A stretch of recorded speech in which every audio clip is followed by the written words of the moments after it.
Hey guys, tonight we travel to a time of scrolls, sandals, and soap, the kind of soap so fragrant, so bureaucratically beloved that it warranted a full imperial parade every time it entered the city walls. You are summoned, not gently, not politely. A clerk in a wine-stained tunic bolts into your modest records office, face-flushed scroll fluttering, and declares without even a proper bow that your presence is required in the eastern wing of the Palace of Administration immediately. You stare at your half-finished ledger on egg tax exemptions, sigh dramatically, and rise from your creaking stool. You have no idea what's going on yet, only that it's urgent, which in Byzantine terms usually means someone misplaced a stamp. So before you get comfortable, take a moment to like the video and subscribe, but only if you genuinely enjoy what I do here. Drop a comment telling me your location and what time it is. They're always love seeing where and when you all are tuning in. Now dim the lights, maybe turn on a fan for that soft background hum, and let's ease into tonight's journey together. You trudge through the cool marble corridors, your sandals slapping faintly against the polished floors.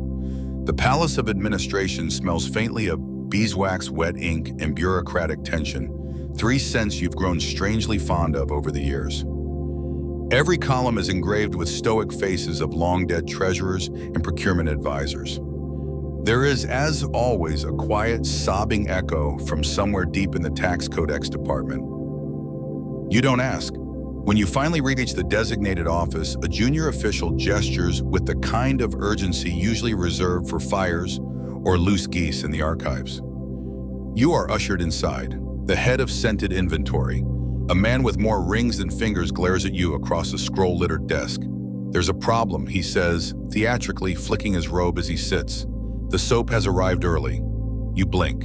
The soap, yes, he says, as if the weight of the empire depends on this shipment of lavender rose lemon bomb bars. The imperial hygiene consignment. Basil II's old law still stands. We must parade. Now it's your turn to blink. A soap parade, of course.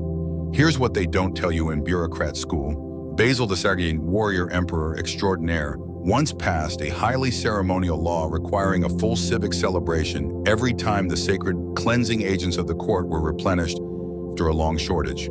No one thought it would still be enforced centuries later, but here we are. And guess who just became the head of the planning committee? You. To be fair, soap was no small affair in Byzantium. The blend of oils and herbs was considered both hygienic and spiritual. It wasn't just about staying clean, it was about warding off illness, protecting divine order, and smelling slightly better than your rivals. Historians still argue whether this obsession with fragrant hygiene stemmed more from health concerns or elaborate courtly snobbery. You're handed a list, a very long one. Trumpets, scented fountains, a dozen goats unclear whether decorative or functional, a chant composed in C minor, 3 saints to be honored, TBD, and a final note scrawled in red ink. No repeats of the soap meltdown of 973, you nod solemnly. You weren't even born in 973, but you've heard the horror stories, soap sculptures liquefying under the noon sun's slippery priests, and one cardinal slipping into a vat of suds mid-sermon. This time things will be different. This time the soap parade will be perfect. You leave the office with the scrolls clutched to your chest, your mind already racing with permits, paper shortages, and the eternal mystery of why Byzantium has so many goats, but never enough ink. Outside, the sky is pink with early evening haze. Somewhere in the distance, bells are tolling, and they're probably not even for you, but still you take it as a sign. A call to arms, or at least a scented papyrus. You, a humble servant of the empire, are about to make soap history.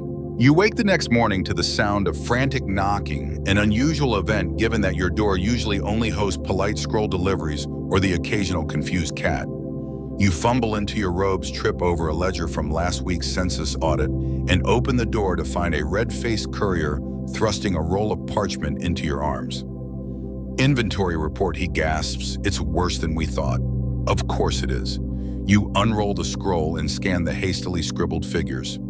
The palace soap vault, yes, that's a thing, is down to 4 bars of unscented olive oil base and half a chipped rose mint cube from 3 summers ago. Worse, the new shipment has arrived a week ahead of schedule and is currently being guarded by an elite squad of hygiene monks in the outer warehouse. You're not even making that part up. The monks, by the way, are terrifying. Not because they're violent. No, they're just aggressively clean. Their robes are bleached, their sandals polished, and their glares sharper than papyrus edges. You once saw one scold a basilica priest for using low-grade lavender oil. You trek across the palace grounds to meet with the warehouse keeper, a tiny man with a scroll fetish and hands permanently stained with ink and lemon balm. He informs you in the tone of someone who has long stopped pretending to enjoy his job that the shipment includes not just standard soap bricks, but ceremonial lather globes, ornamental soap ribbons, and a new experimental foam with embedded dried apricot petals. You raise an eyebrow. Yes, he mutters, the apricot initiative. Some artisan in Thessaloniki got very excited. As you walk away, inventory scroll clutched in your hand, a quiet panic blooms in your chest. This isn't just about soap. This is about Byzantine reputation. What if the apricot foam explodes? What if the lavender runs too strong and causes diplomatic offense to the scent-sensitive emissaries from Antioch? What if you forget to include the correct fiscal tribute clause in the final float roster? Your mind spins and so does your stomach. You retreat to your office for a bowl of chickpeas and half a pomegranate left over from someone's retirement banquet last week. You sit at your desk, which groans under the weight of various scrolls, wax stamps, and a very judgmental bust of Empress Theodora used mainly to hold quills. You begin cross-referencing the soap quantities with the proclamation of Basil II. As usual, it's vague. Upon the arrival of sacred cleansing agents in the City of Light, there shall be a procession worthy of divine hygiene with banners, chants, livestock, and jubilation of the bureaucratic order. What does worthy even mean? Historians still argue whether Basil II intended these parades to be national rituals or merely symbolic gestures. One camp believes they were meant to spiritually cleanse the city with literal cleanliness. The other camp thinks Basil was just being cheeky after losing a bet with the scented order. You sketch out a flowchart on old parchment. You categorize soap types, ceremonial expectations, religious implications, and estimated goat needs. The result is so beautiful it brings a tear to your eye. But there's a bigger problem. You'll need approval from at least 5 different departments: ceremonial oversight, urban sound regulation, livestock coordination, religious symbolism, and imperial logistics. Each one has its own process preferences and petty rivalries. Urban sound despises ceremonial oversight because of that bell incident during the last Lent parade. Religious symbolism won't sign anything until they confirm which saint most embodies cleanliness. Spoiler, none of them agree. As you stare at the flowchart, overwhelmed, your assistant Gaius strolls in with his usual sleepy-eyed disinterest. He glances at your work. Is that a goat in the middle, he asks, chewing what appears to be cinnamon bread? Yes, you say. It's symbolic of possibly budget constraints. He shrugs and tosses you another scroll. Trumpet requisition forms. The brass guild says they're low on spit valves again. You drop your forehead to the table. This is only day 1, and already the soap threatens to slip through your fingers, both metaphorically and literally. It begins as all Byzantine chaos does, with an obscure imperial law written in dangerously poetic Greek. You sit hunched in the imperial records chamber, a space so dry it could mummify a sardine. Papyrus scrolls stretch endlessly around you like the tentacles of some bureaucratic kraken. Dust dances in the shafts of light, slicing through the narrow windows, and somewhere nearby, a clerk coughs with the deliberate rhythm of someone hoping to be promoted out of the archives. You're elbow deep in the hygiene proclamation of Basil II, a document equal parts mandate and metaphysical riddle. It's written in dense theological language, with entire paragraphs seemingly devoted to the purity of citrus oils. The relevant passage reads, "Lo, when the city's sanctified soaps are replenished, ye shall process in reverent fashion, that all may witness the renewal of divine cleanliness. Trumpets shall wail, garlands shall flounce, and bureaucrats shall stride in robes unwrinkled by sin." You reread that last part twice. Unwrinkled by sin is a tall order given the state of your current robe. There's no mistaking it. This law requires a public spectacle whenever a major soap shipment arrives. Why historians still argue whether Basil meant it seriously or as an elaborate joke. After all, this is the same emperor who once made nobles dress as olives for a court performance of the agricultural psalms. The worst part, the law was never repealed. Because repealing laws in Byzantium is trickier than naming your 10th child Theodosius. You'd need a council of scribes, an ecclesiastical seal, and most complicated of all, a functioning wax heater. So the law stands, and that means you're on the hook. You glance at the marginalia doodles of goat's notes in faded red ink. One panicked scribble reading never again, near the section on ceremonial soaps. Clearly someone has tried to survive this before you. They failed. Your job now is to not fail, or at least to fail with style. You close the scroll with a snap that echoes just a bit too dramatically, stand and declare to no one in particular, it's parade time. The scribes nearby don't even look up. You begin drafting a plan. You need permits. You need musicians. You need soap-themed banners. You need a speech, or 3 speeches for the public square, the imperial courtyard, and the suspiciously slippery fountain near the granary. You assign your assistant Gaius to parchment duty. He groans. You assign 2 more scribes to goat management. They groan louder. You assign yourself the noble task of reviewing parade precedent, which involves visiting the palace's parade memory hall, an echoey chamber filled with dust-covered busts and poorly preserved parade documentation. There you discover something astonishing. The last soap parade wasn't just a symbolic march. It was a full-scale citywide festival complete with fire jugglers, foam pits, and an ill-fated soap sculpture of St. Porphyrius that melted during a theological debate on whether doves should be allowed to bathe. One dusty scroll even describes a soap blessing spoon, a ceremonial utensil used by the high lather priest to dab holy oils on particularly important lathering stations. You stare at this passage far too long. So many questions, so few answers. Still, the outline is clear. You need to revive this tradition in full, regardless of how absolutely absurd it feels. Because in Byzantium, absurdity is sacred. By midday, you've assembled your initial task force, 2 scribes with calligraphy-induced wrist tremors, a musician who only plays instruments shaped like fruit, and a candlemaker with a suspicious obsession with bubble patterns. It's not much, but it's Byzantium, and you've got soap. The scroll you're writing on is beginning to curl at the edges from sheer anticipation. Or maybe it's the humidity, you're not entirely sure. Either way, it doesn't help that your ink keeps pooling in awkward little puddles, especially when you're trying to draft the single most ridiculous over-regulated permit in the empire, a parade application for scented cleansing supplies.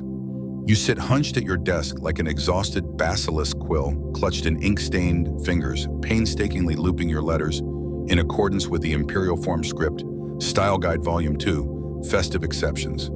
There are special flourishes required for celebratory events involving ritual liquids, which apparently includes soap lather and a whole appendix on whether goats must be listed individually or as a herded unit. You choose the latter mostly because it saves room. At the top of the parchment, the permit title reads, Processional Display of Hygienic Reverence and Bovine-Adjacent Participation. It has to be impressive, not for the public, mind you. They'll be too distracted by confetti. This is for the Office of Festive Oversight, which will absolutely reject your request if the calligraphy isn't at least moderately inspiring. You pause to scratch your head and accidentally smudge the phrase, Divine Soap Dispersion. Gaius appears beside you balancing 2 trays, one with dried dates, the other with a heavily ink-stained cat who has somehow become emotionally attached to your permit scroll. Do we need a lather forecast? He asked deadpan. You blink, then look down at the checklist. It's there right between float diagram notations and emergency commander distribution zones. You sigh. Yes, find someone who can predict foam conditions, like a wizard, like a bathhouse supervisor. He nods solemnly and leaves without another word, taking the cat, but not the dates. You eat 3 immediately, mostly out of stress. As you return to the scroll, you begin decorating the margins with the required celebratory motifs. Tiny carved doodles of fragrant herbs, miniature soap bars, a surprisingly judgmental dove. You've always had a flair for the artistic, though you doubt it'll be recognized in this century. Or the next. Midway through sketching a lather spiral required in triplicate, you realize something horrifying: you forgot to apply for scent zoning waivers. In the heart of Constantinople, scent-based disputes are no laughing matter. Ever since that incident in 988 CE, when a ginger-cinnamon perfume clash during a midsummer feast led to a minor riot, and one unconscious poet's scent zoning has been regulated like military-grade oil. Certain neighborhoods are citrus dominant, others are strictly herbal neutral. Your planned parade route crosses at least 4 olfactory jurisdictions. You'll need scented diplomats, and probably a bribe for the Sandal District's Bureau of Street Smells. It's all getting wildly out of hand. You wonder not for the first time why Basil II couldn't have just written a simple rule like, take a bath on Thursdays. But no, now you're illustrating goats on parade forms and debating whether celebratory lavender vapors count as secondhand incense under ecclesiastical law. Historians still argue whether the Byzantine obsession with regulation was a clever method of social control or merely the result of too many quills and not enough fresh air. Some believe the endless layers of documentation served as a buffer against political upheaval. After all, it's hard to plot a coup when you're 3 weeks behind on duck licensing. You finish the final flourish, a meticulously drawn apricot blossom in gold ink, which is technically against the regulations, but so pretty you're willing to take the risk. Then you rise carefully, roll the scroll, and press it with your wax seal, a goat wrapped in a towel holding a scroll in its teeth. It's the official seal of Cleanliness Department Subdivision. See, and you pray it's enough. You carry the scroll to the festive oversight office. The hall smells of cloves and moss, and the receptionist is asleep with a scroll stuck to his cheek. You drop the scroll on the desk. He startles awake and eyes your permit like it might explode.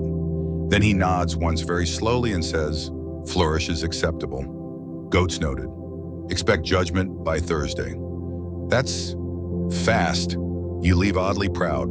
You may not command armies or debate theology, but by the holy bristles of Saint Hygienius, you can draw one hell of a permit.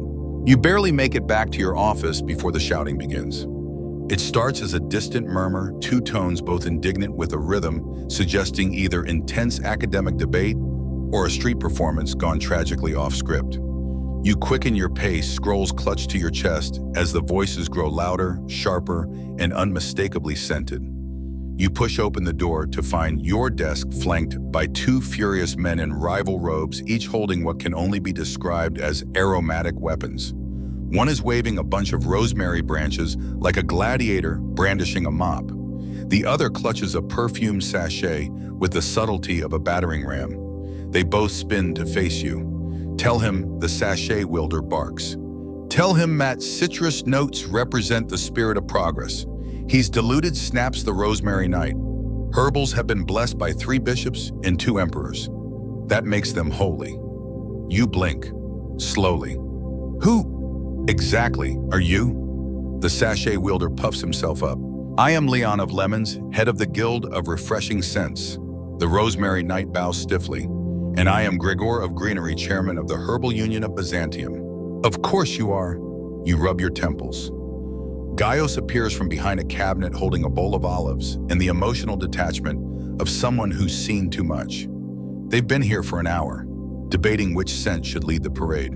You stare at both guild leaders, and you couldn't share this honor. Leon clutches his chest. Share. A parade opening fragrance. Gregor narrows his eyes. That would be scent anarchy. You take a deep breath, instantly regret it. It's like inhaling a confused garden party and drop into your chair. There's an old saying in Byzantium, never come between a bureaucrat and a basilica's incense altar. But you might now need to revise that to include never get caught in a turf war over top notes. Historians still argue whether fragrance guilds held real political power or simply existed to make other guilds nervous. What's clear is that they were passionate. In 964 CE, a dispute over whether bergamot counted as a fruit or a flower led to a duel fought entirely with loofahs. You weigh your options. Delay the parade. Pick a side and risk a soap riot. Invent a third option. You choose door number 3. You rise dramatically. Gentlemen, you say, have you considered the sacred fusion known as layered fragrance deployment? Both stop mid-sputter. You continue. Herbals first, then citrus. A gradual aroma crescendo. The crowd is captivated. The emperor swoons. Doves faint. Leon blinks. That's ambitious. Gregor scratches his beard. That would require precision timing. You nod. Exactly. We'll rehearse it like a musical score. Scents as instruments, soap as the symphony. They exchange a glance. You can practically see the gears turning behind their scented foreheads. We would need burners, Leon mutters, and waft wranglers. Gregor agrees. You seize the opportunity. We'll create a new guild, the Guild of Harmonious Aromatics. You two will be co-chairs. The silence is deafening. Then slowly, reluctantly, they nod. Fine, says Leon. Agreed, says Gregor. They shake hands. You swear a puff of lavender escapes from their palms. They leave muttering about cedar-sage ratios and fan angles. You collapse into your chair. Gaius reappears, hands you an olive, and says, that was either genius or a full descent into madness. You nod. Both. You jot down a quick note. Coordinate scent transitions, secure wind forecasts, design scent score. Then you write in big block letters, do not let Gregor and Leon touch the same incense burner. You stare out the window. One fire extinguished. 29 to go. There's a certain desperation that sets in when you realize a major imperial parade hinges on the immediate availability of brass instruments, violet-dyed banners, and exactly 12 goats. None of which are easy to acquire on short notice, especially not in Byzantium's 5th month of inventory confusion, which is now. You're back in the corridor of requests, a long hallway filled with echoing sighs, squeaky sandals, and the occasional loose feather. Your scroll is clutched tight, freshly stamped, with the scented guild's approval, and still warm from your 3rd attempt at writing fragrance deployment choreography without accidentally drawing a fart cloud. You reach the Office of Unusual Acquisitions, where all last-minute requests for events, battles, or surprise basilica baptisms are handled. The clerk behind the desk is chewing on Aquila hair tied back with twine, and expressionless in the way that only someone who's processed 16 urgent goat petitions before lunch can be. I need trumpets. You begin 12 of them. Preferably the long, shiny kind that flare at the end, like a wine goblet having an identity crisis. She raises an eyebrow. You and every other parade this month. You slide the scroll forward. It's for a soap celebration. There's a pause, then slowly a smirk. Oh, that one. The bubble march? I thought that was a myth. It's very real, you mutter. She rifles through a drawer with the enthusiasm of a monk reading tax returns. Eventually, she produces a list of available musicians. Most are busy with more conventional gigs, weddings, funerals, dramatic bread stamp unveilings. You end up with 5 trumpeters, 2 with mild asthma, and 1 who insists on playing sideways. It'll have to do. Then come the banners. You need at least 6 featuring the imperial soap crest, a dove washing its wings, 1 for the Herbal Guild, 1 for the Citrus League, 1 neutral banner with floating lavender blossoms, and 1 wild card that just says Lather forever in gold thread. Unfortunately, Byzantium's banner weavers are on strike over unpaid embroidery fees from the previous emperor's beard length commemoration. You're forced to outsource to a theatrical costume guild who usually make tunics for sad historical plays. The results are, enthusiastic. 1 banner has sequins. Another appears to depict a saint bathing in what might be champagne. You nod solemnly and accept them all. Now for the goats. Livestock requisition is tricky. Goats can't simply be borrowed. They require paperwork, grazing stipends, and post-event spiritual washing if they're used in any religiously adjacent context. Since this parade involves both civic and semi-divine soap rituals, the goats must be blessed and trained to walk in a vaguely straight line. You visit the Livestock Harmony office where a priest is currently yelling at a farmer about aggressive ducks. You explain your needs. The farmer nods slowly and offers you 13 goats, one of which is more of a personality than a participant. You don't ask. You also learn that 1 goat named Basil II, of course, has already walked in 4 parades and is considered a veteran. You immediately promote him to lead goat and assign Gaius to handle his costume. Gaius looks less than thrilled. Back at your office, the planning board now looks like a war strategy map with miniature goat markers, fabric swatches, music note doodles, and a small soap bar that you're not sure whether someone forgot or someone worships. Historians still argue whether Byzantine parades were actually meant for the public or mostly for the internal joy of the empire's bureaucracy. Some theories suggest these events were complex psychological safety valves, an elaborate way for overworked scribes and monks to feel something other than parchment. You pin the final name tag on the goat diagram and sit back.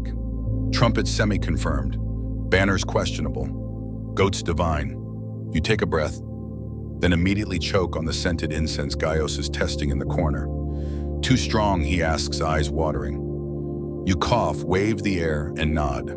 Dial it down from apocalyptic to devoutly floral. It's happening. The pieces are falling into place. Like a tapestry woven entirely from goat hair, hope in lavender. But deep down, you know this is still only the beginning. You have just discovered the single strangest sentence ever written in a Byzantine directive. All performers in scroll-based movement displays must be able to read, pivot, and chant simultaneously without wrinkling the parchment. You reread it 3 times.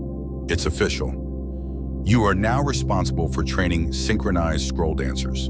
No, they don't teach you this in bureaucrat school. The performance is a tradition so obscure, so curiously specific, that not even Gaius, who once memorized the entire Byzantine candle tax code just to win a bet, has heard of it. But there it is in black ink and very smug handwriting, buried deep in the scroll of ceremonial customs. The idea, according to the directive, is that a group of 10 government clerks must perform an elegant rotational dance while unrolling scrolls of soap law and chanting aloud the Lather litany in unison. You find this all deeply offensive, not morally, just logistically. You summon the required participants, junior scribes from the Office of Fiscal Pleasantness. They file in slowly, arms crossed, expressions fearful. These are not dancers. These are men and women bred for ink, silence, and sitting. The rehearsal begins in the east courtyard, a square of cracked tiles and basil pots.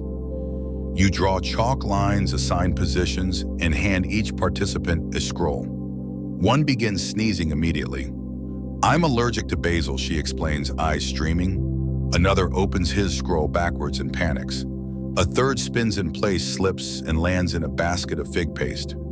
You try not to scream. Gaius, watching from a distance, eats a plum and offers nothing but judgment. By the 4th hour, 2 dancers have mutinied. One scroll has caught on a bird, and the chant sounds more like a funeral dirge performed by drunk librarians. You call a break. During that moment of silence, punctuated only by panting and a solitary goat bleating encouragement, you have an idea. A dangerous, brilliant, utterly unnecessary idea. What if you murmur to no one in particular, we added, ribbons? Gaius drops his plum. Why distraction, you whisper. If they're terrible dancers, no one will notice if everything else is spinning. And so with what remains of the parade budget's miscellaneous flourish fund, you purchase a roll of shimmering silk ribbon dyed in imperial soap colors, soft violet, creamy ivory, and one regrettably vibrant shade of tangerine. The next rehearsal is marginally better. The ribbons are a hit. The scrolls are less wrinkled. The chants, while still slightly off-key, have gained something like rhythm, if you squint. You name the group the Byzantine Lather Ensemble and promise them a commemorative badge if they survive. Spirits rise slightly. One dancer attempts a spin and only knocks over 2 colleagues this time. Progress. Historians still argue whether scroll dancing was a legitimate art form or just a bureaucratic fever dream given too much funding. Some suggest it was meant as satire, a way to publicly display the empire's legal code in motion. Others believe it evolved from failed attempts at juggling religious doctrine. Whatever the case, it's now your responsibility. You walk back to your office as the sun dips low and the chants echo faintly behind you. Soap is sacred. Lather is law. Scrub thy soul. It's terrible. It's glorious. And it's happening. Back at your desk, you scribble a few notes. Reinforce scroll edges. Buy backup fig paste. Forbid jazz hands. Then you lean back, inhale the lingering scent of experimental incense, and let yourself feel just briefly that rarest of Byzantine sensations, smug confidence. You never thought you'd spend your afternoon haggling over the melting point of soap sculptures, but here you are. The courtyard smells like almond oil and artistic regret. You're standing in front of the imperial sculptor, a man named Simeon, the slightly moist, who insists on working shirtless to commune with the medium. His beard is long, glistening, and suspiciously foamy. His eyes are wild with passion, or possibly fumes from the peppermint essence he uses as a polish. These busts, he declares, gesturing to a line of half-finished soap statues, represent the holy virtues of hygiene. See here St. Cleanthius, patron of personal polish. You squint. It mostly looks like a wet egg with a nose. He continues undeterred. And here's St. Eupraxia the Bubbled, who famously refused to attend court without first washing her feet in lemon milk. You nod slowly, making a mental note to fact-check that later. Spoiler historians still argue whether Eupraxia even had feet. Simeon is proud. And that's the problem. His creations are highly detailed, exquisitely scented, and most critically, completely unstable in direct sunlight. You point to one sagging sculpture that now resembles a puddle with cheekbones. How long will they last during the actual parade, you ask? Simeon shrugs. Depends on cloud coverage, ambient temperature, and the mood of the soap. You blink. The mood. It's an artisan's term. Gaius appears holding a wax tablet. According to the temple meteorologers, there's a 40% chance of sunshine and a 100% chance of pigeons. You sigh. We need a backup plan. You gather your team, Simeon, 2 nervous apprentices and 1 goat who refuses to leave the fountain. You outline the issues the parade will pass through several sun-exposed plazas. Timing must be precise, and the sculptures need to look solid until at least the 3rd musical interlude. Ideas are floated. Shade umbrellas. Too many poles. Ice blocks under the base. Too experimental. Cover them in transparent fig leaves, somehow offensive. Then someone suggests, why not partially hollow the sculptures and insert cold sponges soaked in rosewater? It's genius, keeps them cool smells pleasant, and adds that mysterious moist sheen Simeon was clearly going for anyway. Everyone nods. Simeon weeps softly into a dish of mint shavings. You dispatch a crew to collect every sponge within 2 districts. The Bathhouse Guild files a formal protest, but you bribe them with free parade tickets and a goat naming opportunity. They accept. As evening falls, you conduct a stress test. 3 soap busts are positioned in the courtyard under simulated parade conditions, mild breeze chanting in the background, and 1 elderly scribe waving palm fronds to mimic curious citizens. They hold. For 20 glorious minutes, the sculptures gleam like divine skincare advertisements. Then one nose droops. Still, it's enough. With tighter scheduling and some strategic shade placement, the statues can survive the route. Barely. Historians still argue whether these soap busts were meant to be preserved, displayed, or consumed. Some claim they were later melted and used during holy bath ceremonies. Others believe they were offered to pigeons as symbolic purification sacrifices. Either way, the melting point becomes your new obsession. You revise the parade timetable, pushing back the start time by 20 minutes to take advantage of cooler shadows. You assign 2 scribes to monitor sculpture firmness. Gaius rolls his eyes so hard you hear it. You note in your master scroll, soap busts 30-minute viability window. No chanting within 1 meter vibration risk. You visit Simeon one last time that evening. He's lovingly polishing St. Bubbled's beard with a chamomile cloth. She will shine, he says. She better, you reply, or we're all going to smell like failure. As you leave the courtyard, the scent of almond and mint follows you down the corridor like a mildly judgmental ghost. And you realize once again that in Byzantium, nothing is too strange to take seriously. Not even saints carved from soap. You're halfway through organizing a scented civic marvel when disaster arrives in the form of the sweaty-handed bureaucrat. His name is Niketas, though everyone just calls him Slick Nick.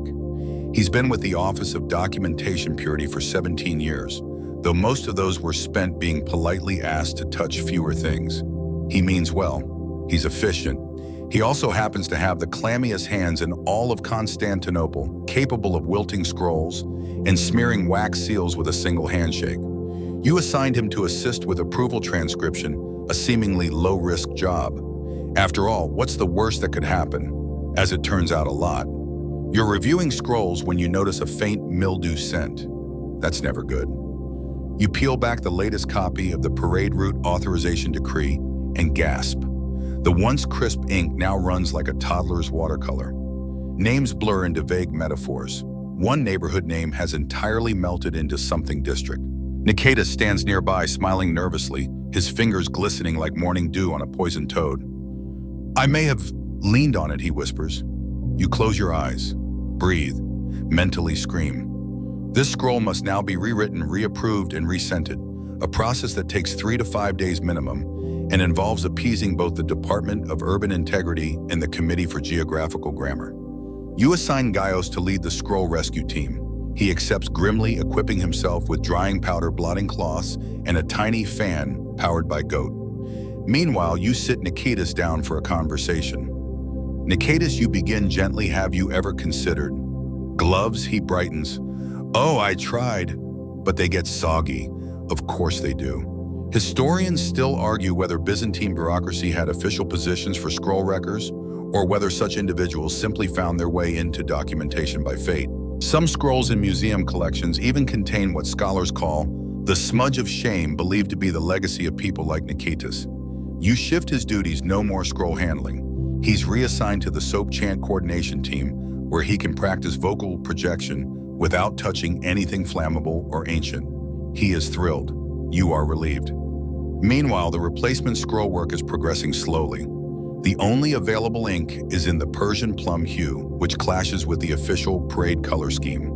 But aesthetics are a lower priority now than legality. In the midst of this scroll chaos, a courier bursts in. Emergency message from the scented guilds. He pants, flinging a sealed wax tablet at your chest. You open it. The ink is still drying, but the message is clear.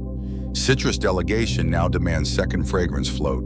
Claims original placement, violates olfactory parity agreement. Threatens boycott unless compensated in soap bars or symbolic loofah.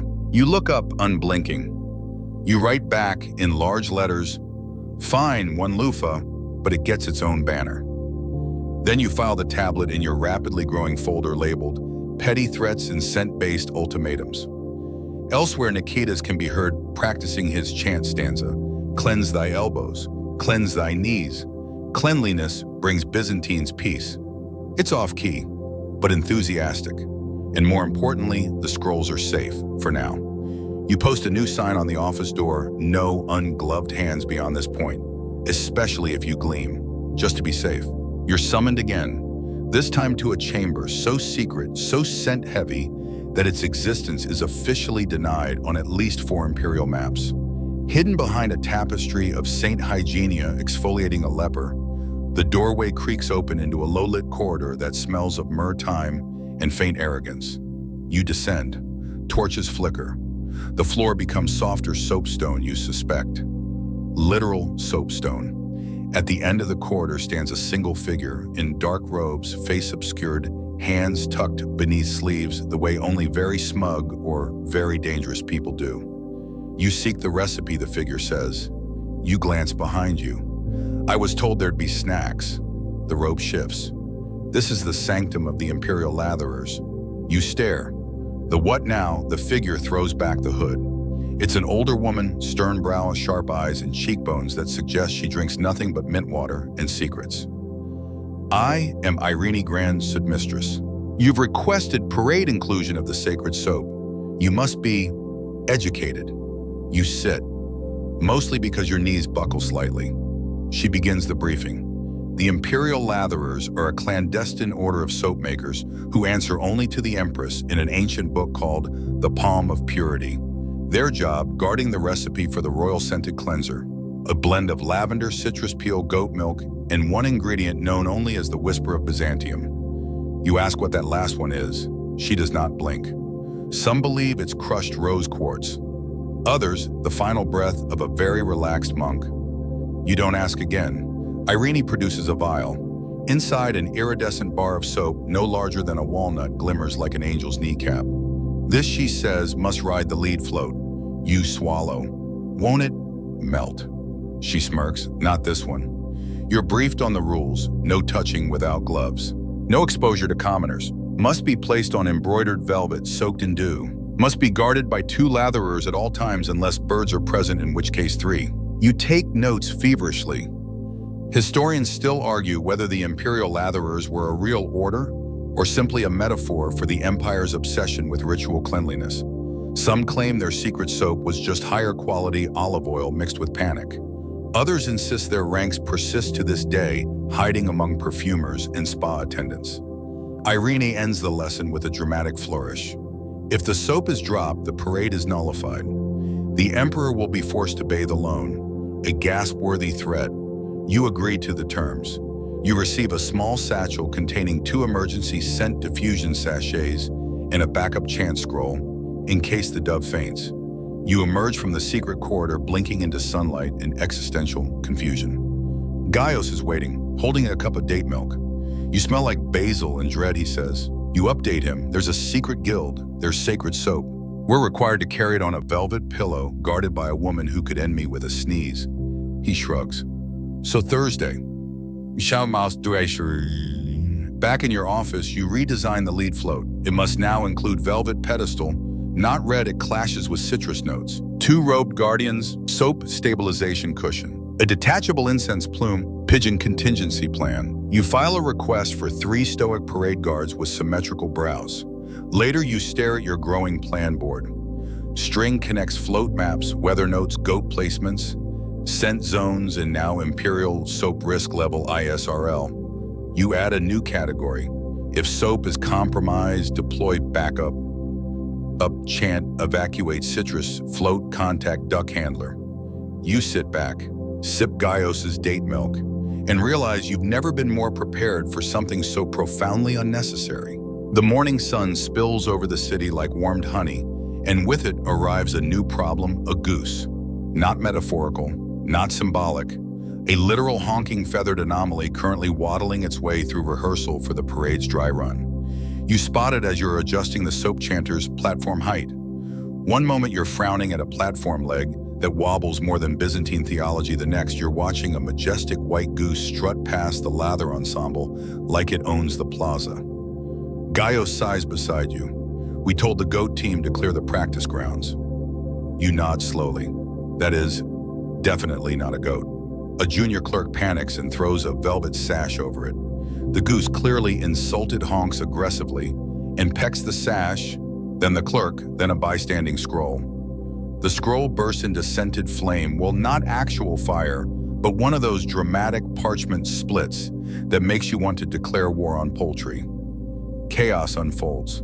The goose sprints, or rather waddles with vengeance straight through the synchronized dancers. Scrolls go flying. Ribbons tangle. One unfortunate scribe shouts, "Protect the soap," before tripping into the lavender drum line. And through it all, the goose never breaks eye contact. You manage to corral it with a large basket and a dried fig. Crisis momentarily averted. You convene an emergency meeting. On the agenda, unscheduled waterfowl intrusions. Scroll recovery protocols. Improving goose whispering capacity. The city's Avian Control Bureau sends a representative, a wiry man, with a cage full of small bells and no sense of humor. Geese, he says, respond to authority. And melon rinds. You nod sagely and do not ask follow-up questions. Meanwhile, the dry run limps forward. The float crew arrives late, having gotten lost in a discussion about axle aesthetics. The musicians begin their warm-up, which mostly sounds like someone arguing with a goose and trumpet. The fragrance guilds show up in full ceremonial attire, robed, perfumed, and glowering, ready to rehash the great scent dispute. You usher them to opposite sides of the plaza with firmly separate incense braziers and a strongly worded reminder: no wafting across the neutral zone. The soap busts are wheeled in, misted lightly with dew, and guarded by the newly assigned scented sentinels, a pair of stoic youths whose sole duty is to glare at sunbeams and scare pigeons. And still things go wrong. The chant team forget verse 2 and accidentally rhymes scrub with grub. A banner collapses mid-prayer. The experimental foam cannon misfires and temporarily blinds a basilica deacon. Worst of all, Basil the lead goat refuses to walk unless accompanied by a specific flute melody from the lost province of Upper Lydia, which none of your musicians can play. Historians still argue whether Basil II's soap parades were meant to be orderly or intentionally chaotic. You mutter scribbling notes on the back of a chant scroll. I'm beginning to see the value of chaos. You break for a short lunch, 3 olives and a piece of cold fish wrapped in a bureaucratic memo, and return to find that someone has begun attaching tiny shoes to the parade geese. No one knows why. Back at your desk, you record the dry run outcomes. Goose Incident 1, Scroll Casualties 3, Foam Misfires 2.5, Moral Disintegration pending. You begin drafting a parade animal behavior protocol, including emergency commands like waddle halt and initiate soap shield. You pin it next to the scent zone map, and the Lather choreography diagram, and the pigeon avoidance schedule, and you stare at it all for a long, long time. Then quietly you whisper to yourself, "We're not ready, but we're not unready." A fine Byzantine distinction. You take another fig from the goose's bribery stash and prepare for the next layer of madness. You've made a new rule today. No more route changes after lunch. This declaration follows what will forever be known in your internal documentation as the Hippodrome incident, which began with what seemed like an innocent enough suggestion from Senator Gregorius and ended in 27 arguments, 2 feigning nobles and 1 map accidentally dipped in elderflower honey. It started like this. You're seated with the route committee in the map room, a domed chamber where large parchments are spread across long tables weighted down with wax seals, ink pots, and the shattered dreams of logistics, scribes.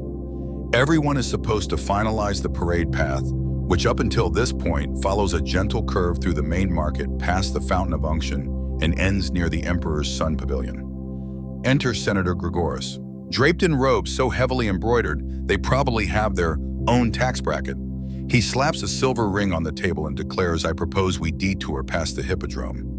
You already regret everything. The Hippodrome, you repeat calmly. "Yes," he says, "the frescoes are new. Also, I have arranged for a small commemorative speech to be shouted from the Emperor's former viewing box. It'll be scented." Caius leans over. Why does he get to send his speech? Because Gregorius says smugly, "I'm funding 5 of the parade doves." You are not emotionally equipped to argue about dove-based bribery today. But others are. The Banner Guild protests immediately. A Hippodrome detour means their embroidery is now exposed to full sun, and last time that happened, 3 silks wept themselves into ribbons. Then the Citrus League objects again.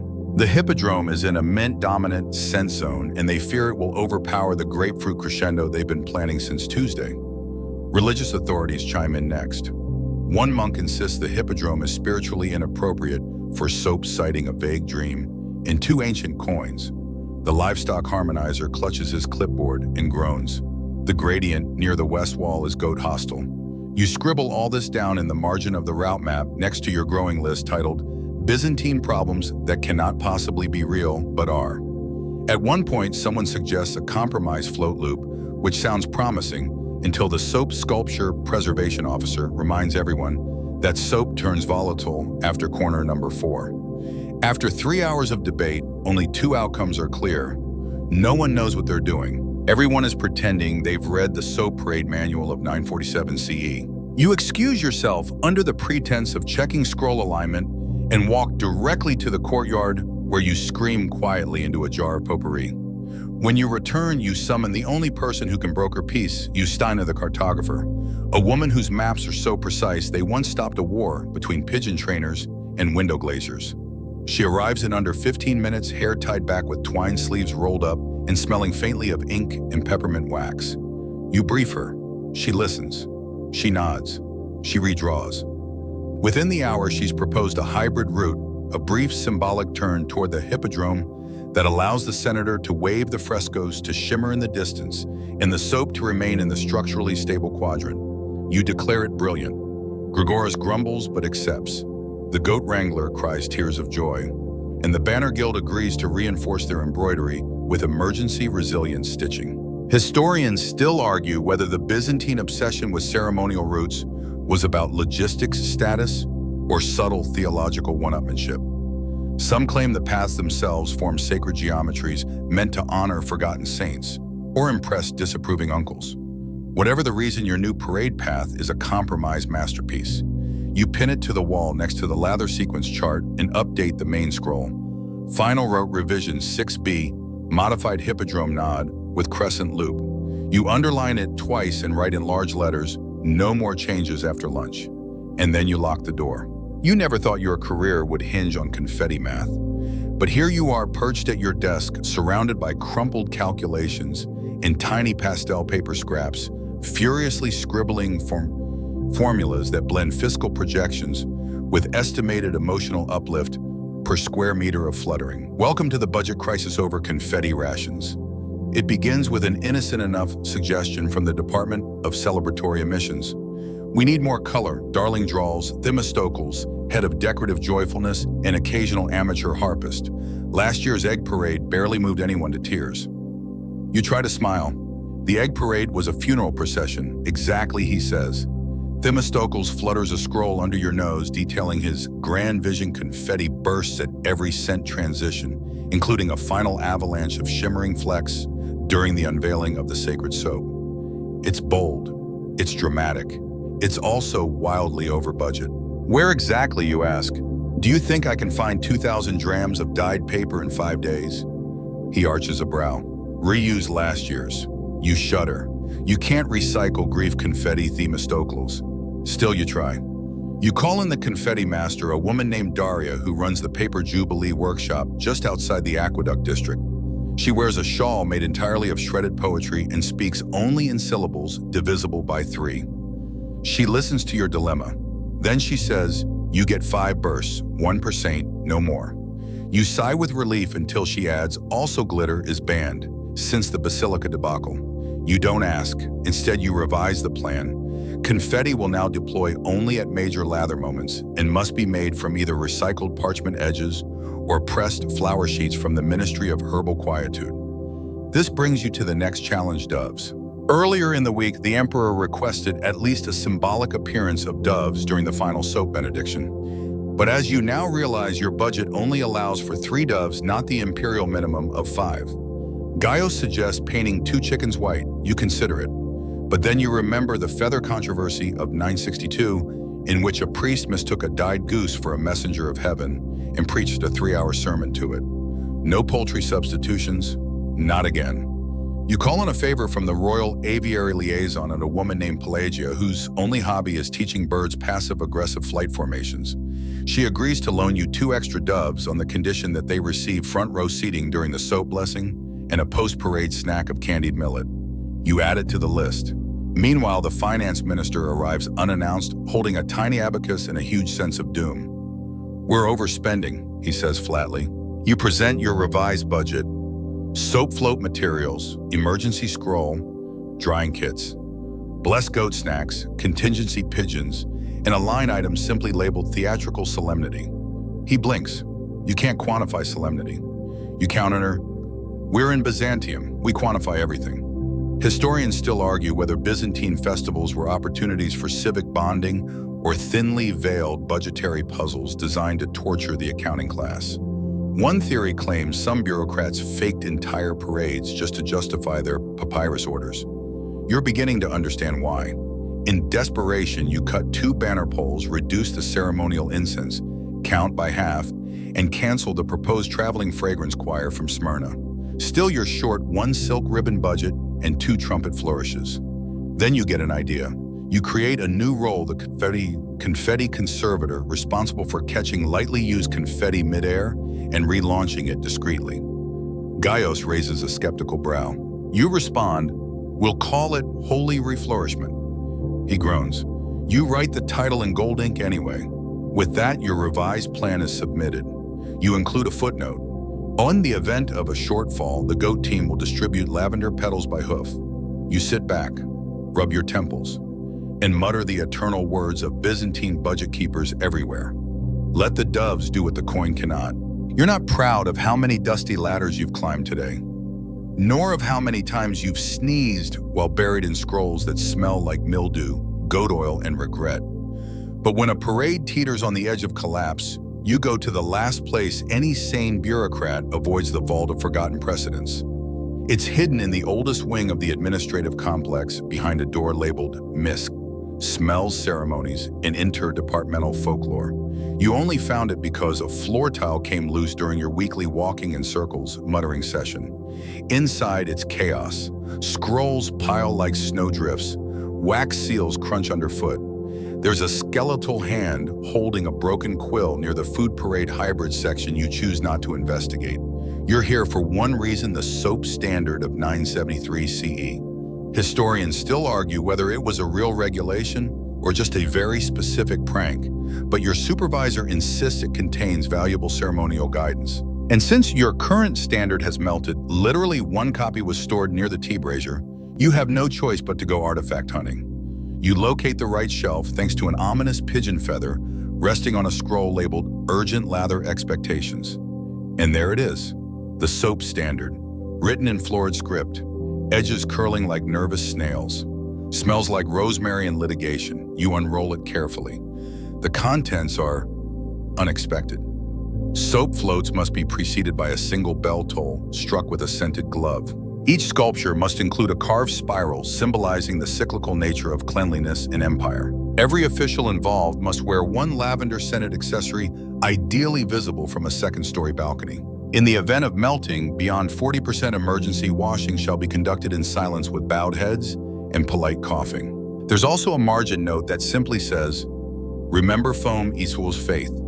You close your eyes and soak it in. You bring the scroll back like a champion, bearing the Olympic torch of absurdity.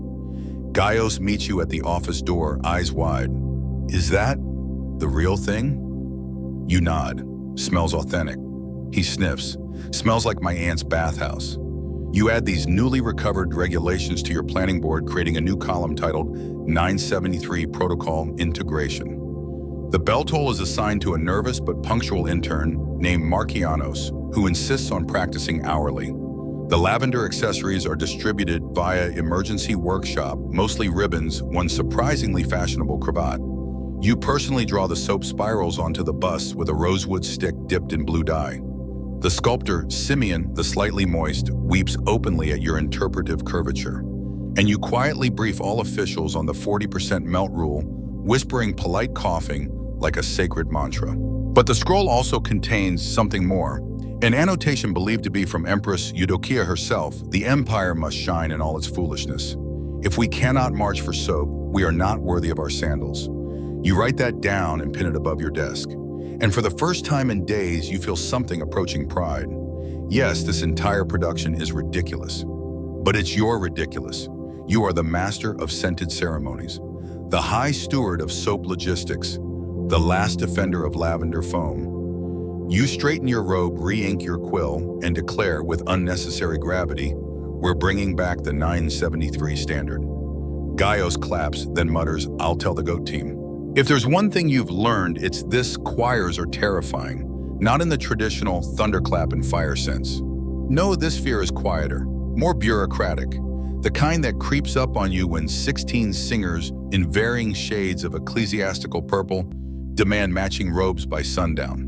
You had simply scheduled a routine meeting with the Basilica Choir to finalize the soap chant harmonics. What you walked into was a full-blown aesthetic crisis. "Look at me," one alto hissed. "This robe is eggplant. That soprano is wearing grape." Another gestures dramatically to a faded hem. "How can I evoke the sanctity of lavender lather when my sleeves look like a bruised plum?" You attempt diplomacy. It's the scent that matters you offer, not the stitching. They stare at you like you've suggested bathing in vinegar. So now you're in charge of sourcing 16 robes in one of the most tightly controlled fabric categories in the Empire, Byzantine purple. Historians still argue whether the restrictions on imperial purple were practical or purely for intimidation.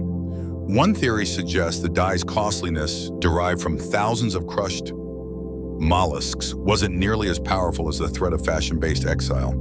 Gaius, flipping through a ledger, groans. "There's only one tailor with imperial license." You nod. "We go now." The tailor in question is Euphemios of the Needle, a man who wears 7 rings, refers to thread as soul string, and insists on designing under spiritual duress. His workshop is fragrant, with cedar lit with rose glass and filled with swatches of despair. You explain the choir's request. He gasps. 16 robes by tomorrow, all in the true shade. "Yes," you say, "and they'll sweat in them, almost definitely." He collapses onto a fainting couch made of pincushions. After much negotiation and a not-so-small bribe in the form of scented goat cheese, Euphemios agrees on one condition. "I shall name them." You blink. "The robes." He nods solemnly. And so the next day your office receives drape of divine froth, epaulette of everclean, gown of the glistening cantor, and 13 more each delivered with an individual blessing and a wax-sealed poem. You distribute them carefully. The choir beams. Someone cries. You make a note in your scroll: "Never underestimate fabric-induced loyalty." With their costumes secured, the choir begins full rehearsal of the Lather litany, an original composition composed by a soap-themed monk poet from Bithynia. It includes such lyrical gems as From Toe to Temple, Let the Oils Cleanse, and Lemon Grace Our Souls Commence, and a bridge section called the Scrub Benediction that requires a 4-part harmony and a subtle shoulder shimmy. But as rehearsals progress, a new issue arises: robe drag. The robes, while aesthetically majestic, are too long for the rhythmic stamping required in verse 3.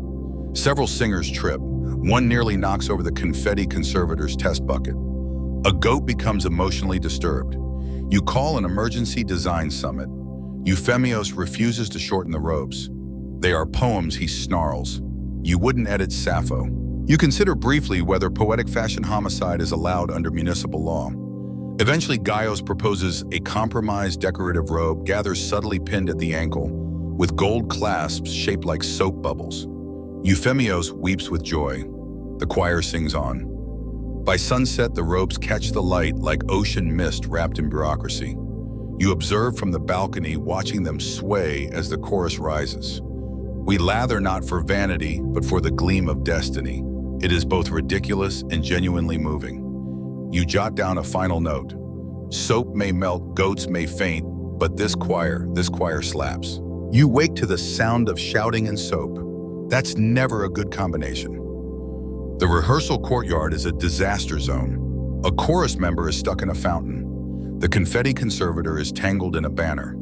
And someone has accidentally triggered the ceremonial foam release, filling the square with frothy lavender suds up to the ankles of 4 screaming bureaucrats. At the center of it all stands Dorius, the imperial fountain engineer, looking smug and damp. It worked, he declares. Exactly as planned. You blink. What worked exactly? He gestures grandly toward the swirling foam, which now threatens to drown a particularly delicate sculpture of Saint Eupraxia mid exfoliation. The foam dispersion system, Dorius beams. Upgraded valves, expanded flow radius, multi-nozzle lather bloom, and we scented the mist with bergamot.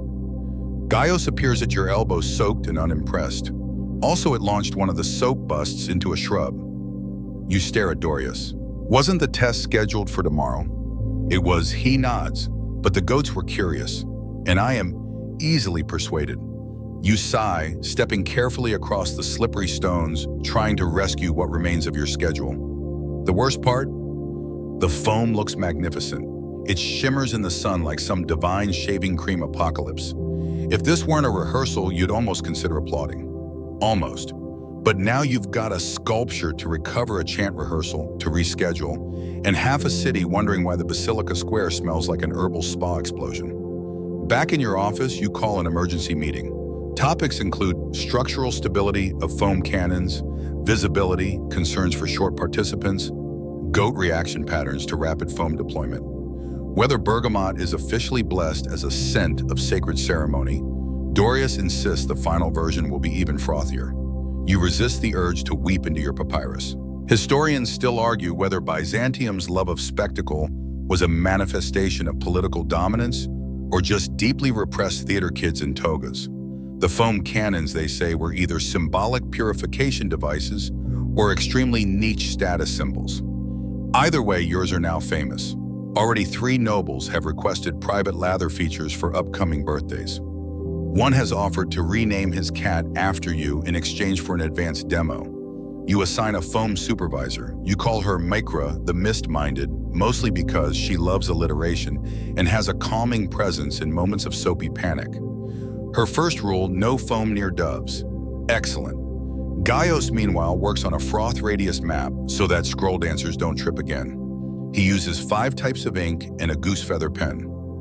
It is disturbingly beautiful. You post the map next to the pigeon contingency diagram and underline a new parade note. Foam launch, after chorus bridge. Not before. You also pin a sign in the courtyard.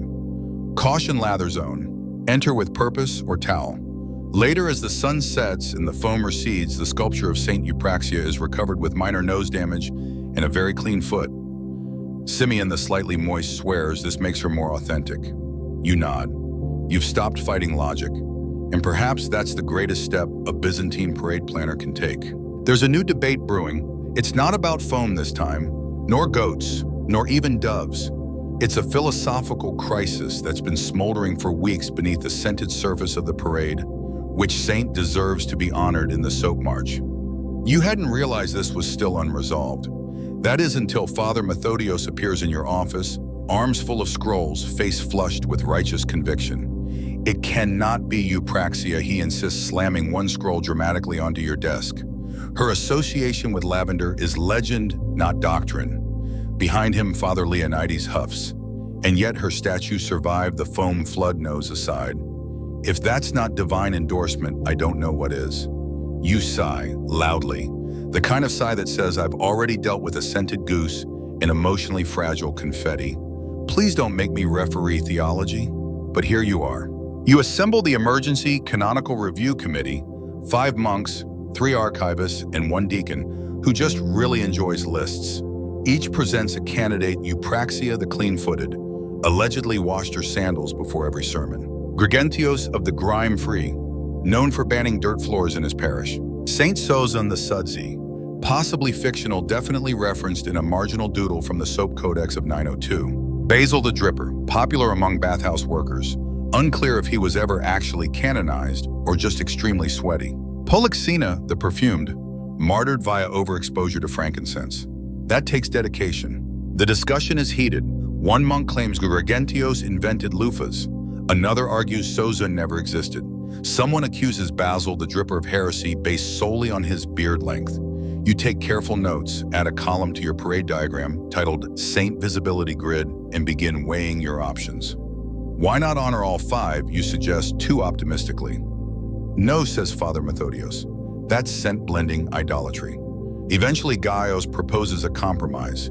Feature 1 primary saint per float quadrant themed by fragrance. Eupraxia gets lavender. Gregentios gets sage. Sozon gets citrus. Polyxena gets rose. Basil the Dripper gets a soap bucket. The monks murmur. It is radical. It is inclusive. It is surprisingly well received. Except Basil the Dripper's placement. That's going to be controversial. You decide to tuck his float near the goat unit, a symbolic nod to the earthy virtues of bodily perspiration. You file the final decision under ecclesiastical aromatic harmonization and update your public statements accordingly.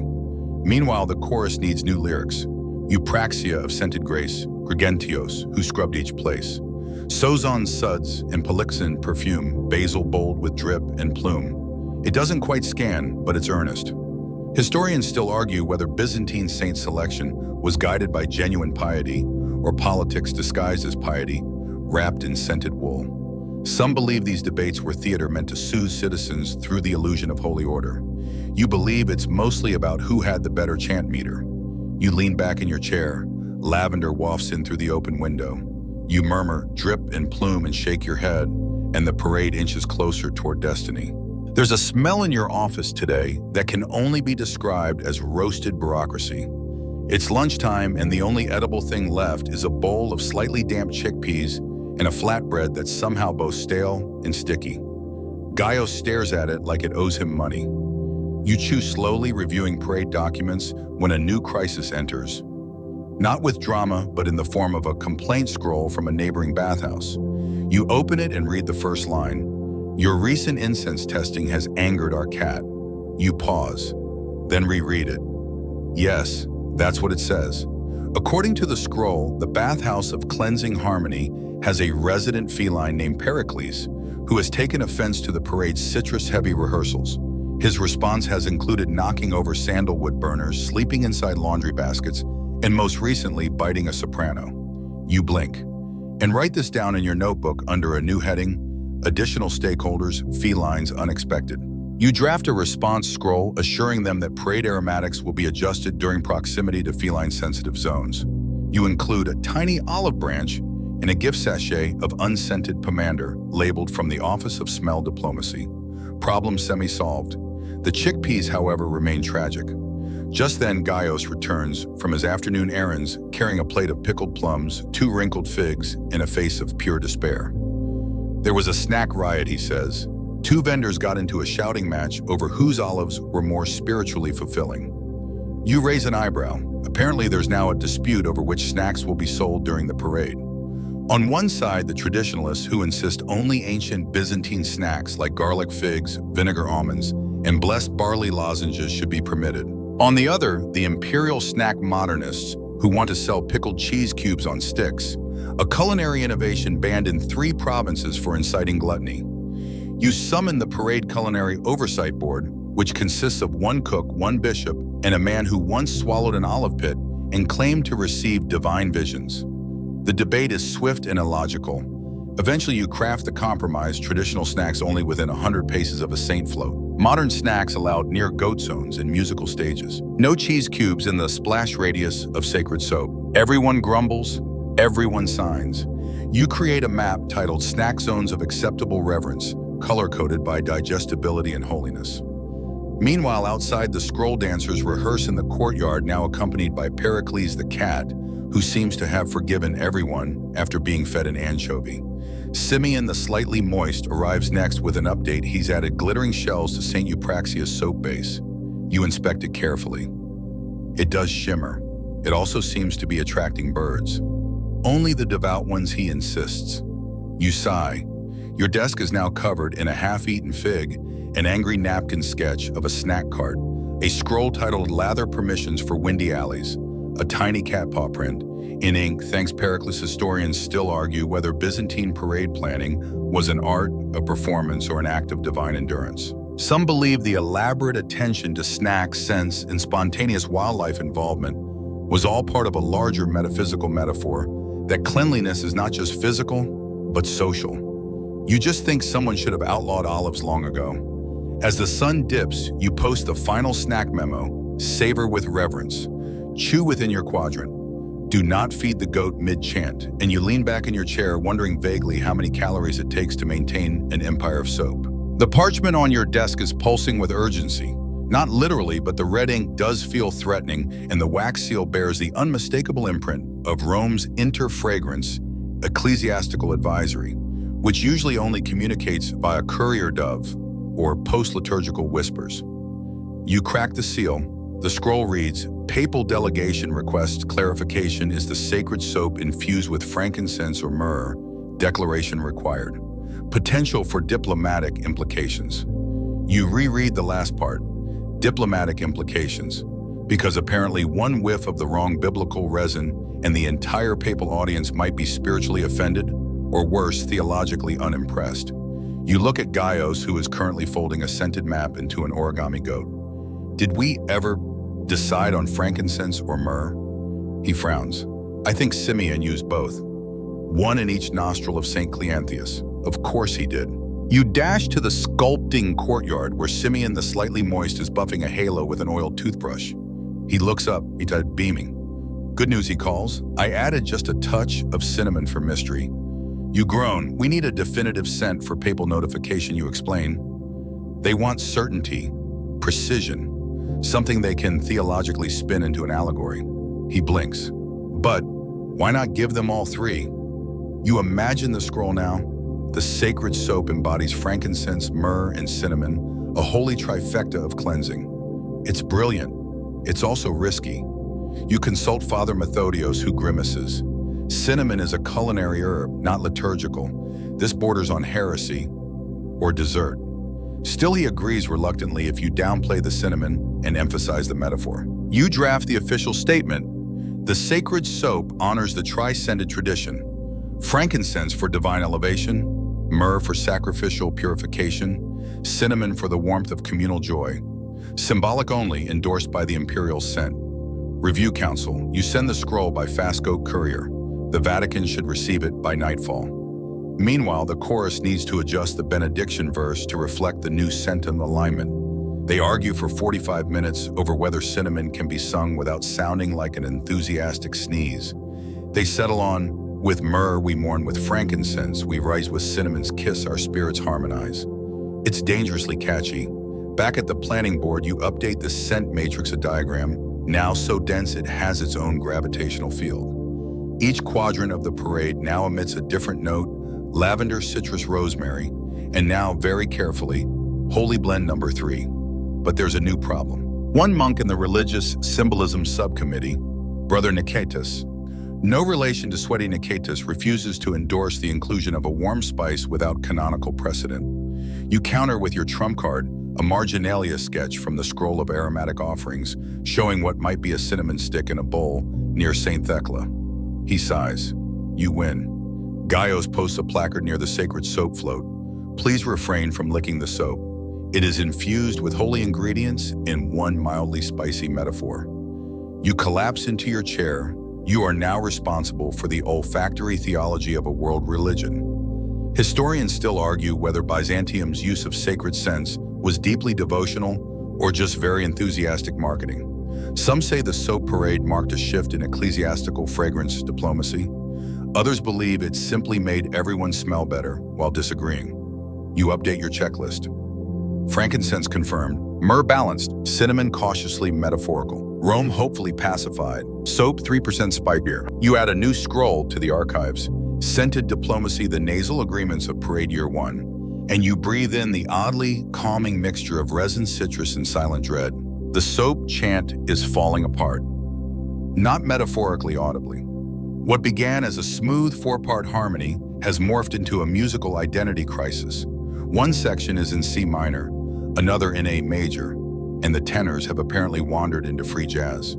You rub your temples as the basilica trembles under the dissonant weight of 20 voices, 4 gongs, and 1 goat attempting to bleed on beat. Why does that soprano keep rhyming soap with hope? Gaius mutters from behind a music stand. She's improvising metaphors again. She says the soap represents hope. You sigh. She's not wrong. She's also not in rhythm. You call a halt. The echoes alone could fracture stone. From the top you say, but this time stay in C minor. That's the imperial key. Basil II didn't fight 3 civil wars just for you to modulate, the choir groans. You pull aside the conductor, a wiry monk named Brother Zenon, whose baton is really just a stick of licorice, and who insists on conducting with his eyes closed to feel the purity of tone. Zenon, you whisper, they're not feeling C minor. He nods solemnly. I can chant it in my bones. Your bones are off key. You revise the music sheets with color-coded margins. Lavender ink for lather lines, orange for refrain cues, and blue for any theological metaphors involving bubbles. The singers seem pleased. A few even try smiling. Then the percussion section arrives. Yes, there's a percussion section, Sal. The Soap Procession Guild has insisted on adding tonal lather ambience, a series of soft, echoing drum beats to mimic the sacred rhythm of scrubbing. The instruments include a hollowed gourd filled with olive pits, 2 wet loaves of bread used for subtle thudding, and the sacred sponge gong, which sounds exactly like a soggy memory. You ask them to demonstrate. The result is oddly moving, like a bathhouse in mourning, but in a good way. Still, it complicates the chant's pacing. Brother Zenon insists on conducting the sponge beats between lyrical lines. The sponge team disagrees. They've choreographed synchronized squeezes timed to the phrase, cleanse thy consequence. You settle the dispute by invoking the newly invented rule, 1 beat per bubble. Historians still argue whether Byzantine ceremonial music ever truly followed structured meter or simply drifted between incense clouds and civic intent. Some say the empire pioneered theological tempo variants. Others call it divinely sanctioned mess. Back in the square, the goats begin bleeding in C-sharp just to be difficult. You update the official chant program, verse 1, scented origins. Verse 2, soapy saints. Verse 3, lather benediction. Bridge suds and sacrifice, optional hand gestures. Finale chorus of cleansing, followed by quiet applause only. No whooping. You've written this in bold. You rehearse again. It's better. Mostly. You give the soprano permission to rhyme hope with soap as long as she doesn't wink at the audience again. You distribute aromatic sheet music scrolls, lightly scented with lavender, to calm stage nerves. The percussionists now wear sandalwood wristbands to synchronize their sponge timing. One even hums in rhythm. At the end of rehearsal, everyone bows to the sacred soap sculpture, even the goat, and you make a final note on your parchment. When all else fails, sponge beats plus rhyme equals emotional resonance. Then you sit on the temple steps, breathing in citrus resin and the distant hum of bathhouse poetry set to music. You've nearly done it. A chant worthy of the soap, and maybe, just maybe, of Byzantium itself. It starts as a breeze, innocent, playful. The kind of wind that rustles togas and carries gossip from one cloister to the next. Then it becomes an archivist's worst nightmare, a papyrus tornado. You're reviewing float spacing with Gaios when the first scroll lifts off your desk like a startled dove. Before you can react, 3 more catch the wind and begin their ascent. The office becomes a cyclone of planning sent and waivers, goatmeal invoices, lather choreography diagrams, all swirling, dancing, and then soaring out the window like rebellious birds. You and Gaios both lunge for the same scroll. He gets the corner, you get the middle. It tears clean in half and neither of you speaks. Then comes the scream. The banners. You whip your head toward the courtyard. Outside, 2 banner wranglers, junior bureaucrats, assigned to the tethering and unfurling of parade tapestries, are chasing a rogue pennant that's tangled itself around a basil tree and is now flapping with wild, near-sentient energy. Worse, it's the Citrus League's signature banner, embroidered with a golden grapefruit and the phrase, "clean in peel and spirit." If it flies away, they'll blame the Herbal Guild. Again, you run out just in time to see a gust lift the entire banner frame into the air, dragging a wrangler behind it like a kite string come to life. 2 goats scatter, a third calmly eats a fig. With Gaios' help, you secure the banner by launching an emergency canopy net, an invention meant for redirecting scent plumes, but now repurposed as a flying fabric trap. It works, barely. After 20 breathless minutes and 1 broken sandal, the banner is down, the scrolls are retrieved, and your nerves are so frayed you could floss a basilisk. You stumble back into your office, hair full of parchment shreds and self-doubt. Gaios hands you a scroll labeled Wind Pattern Forecast, Parade Day. You unroll it with trembling fingers. According to the temple aerographers, there's a 13% chance of ceremonial gusts, a 27% chance of mild but mischievous drafts, and a not insignificant risk of prophetic wind intervention. You scribble a note, add wind contingency section to master scroll. Sub-bullets include anchor all banners with imperial grade twine, issue sandaled lead weights to all chant leaders under 60 kilos, assign a scroll catcher squad trained in both athletics and restraint. You summon the imperial binder who swears by beeswax sealed leather cases and hand-punched scroll holes. She wraps every critical scroll in triple-layer linen, then knots them with scent-coated strings, purple for liturgical, green for goat-adjacent, blue for spontaneous shouting protocols. Outside, the wind has calmed, but not your paranoia. You now carry emergency parchment pins in your robe and assign Gaiosos a ceremonial paper satchel called the breeze binder. Still, the banner wranglers are shaken. One refuses to work unless tethered to a fence post. You agree. Safety first. Historians still argue whether Byzantine parade winds were interpreted as divine messages or just poor urban planning. Some believe sudden gusts were signs of saintly disapproval. Others say they were engineered by rival factions using large fans in spite. You believe in a third option, bad luck with excellent timing. As you update the float-to-wind resistance index, you realize this parade, once a ridiculous errand, is now your life's most complicated, beautiful spreadsheet. You sip date vinegar, adjust your sandals, and whisper to the breeze, "Not today, wind, not again." The spy arrives just after lunch. You're reviewing foam timing sequences when the lavender sentry bursts into your office, panting and holding a very clean man by the elbow.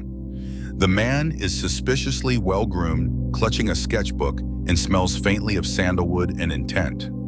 "We caught him drawing float layouts near the Citrus League staging tent," the sentry says. "He claims to be a tourist." You narrow your eyes. He does have the sandals of a tourist, but he's also wearing a belt pouch large enough to conceal up to 3 stolen scrolls. "Name you ask, Boyan," he replies smoothly, accent thick with Bulgarian neutrality. You tap the desk. "Occupation soap enthusiast," he says without blinking. Gaios from the corner mutters, "That's not a real job." But it might be. "This is Byzantium." You confiscate the sketchbook. Inside, exquisitely detailed renderings of the lead float, complete with scent emitter placements, sponge release valves, and even the cinnamon perimeter. On one page, there's a note that reads, "If rear scent emitter fails, trigger by goat proximity." You blink. That's not public information. The room goes silent. Boyan smiles faintly. "I have a nose for infrastructure. This is bad. If the Bulgarian delegation has access to your parade plans, they could preemptively launch a rival soap spectacle, a diplomatic faux pas so severe, it could trigger a series of perfumed passive aggressions from the patriarch all the way to Sicily. You order the Lavender Sentry to detain Boyan gently with non-abrasive rope and summon the Office of Float Security. They arrive in full ceremony cloaks, scented with elderflower, and eyes sharpened from years of guarding imperial loofahs. They run the standard espionage check. Hidden inks none, secret compartments none. Forbidden fragrances 1 vial of black thyme essence banned since the citrus riots of 980. Tattoo of Saint Sudorius, the slippery present but faded. You assign Boyan to monitored artisan duty, a formal status that allows him to remain within the city under the watch of 1 goat, 1 archivist, and 2 musical interns. He's thrilled. You're not. That night you hold an emergency briefing with the scent guilds. Thereafter our soap tech you whisper, "Of course they are," Leon of Lemon snaps. "It's revolutionary. We've perfected rotational lather dispersion." Grigor of Greenery scowls. "They want to out-foam us. You propose countermeasures, seal all scent diagrams with vinegar wax. Rename the soap blend to a code word, Project Bubble Cloak. Invent a fake second float just to throw them off." They nod. "It's ridiculous. It's Byzantium. It might work."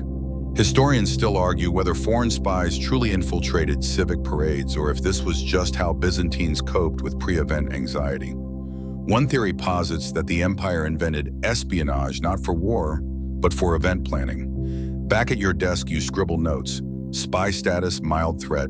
Cinnamon security upgraded. Goat proximity, triggers reprogrammed. Project Bubble Cloak initiated. You update the float risk ledger and post a new warning scroll near the courtyard. Anyone sketching floats without permission will be doused and questioned. You add a second line, "This includes tourists." Gaius chuckles, then asks, "What if he was just a soap enthusiast?" You shrug, then he's going to have one incredible souvenir. You would think that after rogue geese, papal scrolls, and soap sculpture sabotage, you'd be immune to surprises. You'd be wrong. This morning begins with an urgent knock. A guard in bronze-scented armor stands at your door, chest heaving, scroll in hand. You unfurl it while still chewing a piece of basil bread. It reads, "The master of city plumbing demands more ducks." You pause. "Ducks?" "Yes," the guard says, "fountain ducks. For balance." You rub your temples.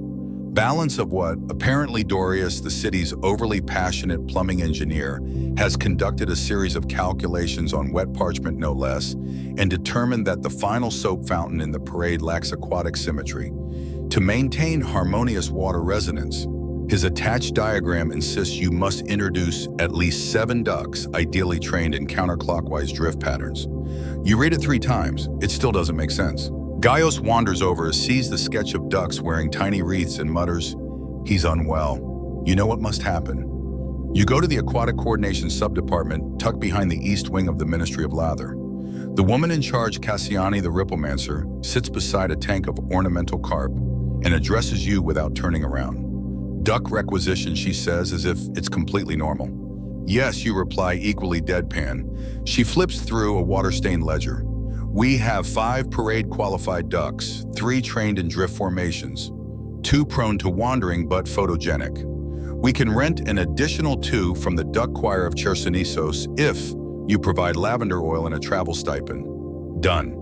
Then she hands you the duck integration form. You scan it, duck to foam ratio, synchronized splash schedules, feather safe zones, emergency quack muffle protocol. You sign, you post a new addition to the Float Management Board Duck Unit Fountain Division, placed between Goat Escort B and the sacred soap float. Simeon, the slightly moist, appears just in time to hear the news.